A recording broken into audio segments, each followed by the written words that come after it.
अस्सलाम वालेकुम दोस्तों, कैसे हो? ठीक हो? उम्मीद करता हूँ कि सब लोग ठीक होंगे। तो आज की हमारी वीडियो है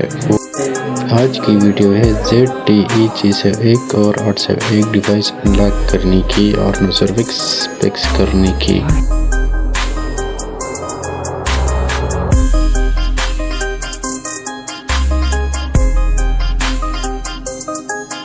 तो सबसे पहले हम फाइल को ओपन कर देंगे। याद रहे ये फाइल फेड है।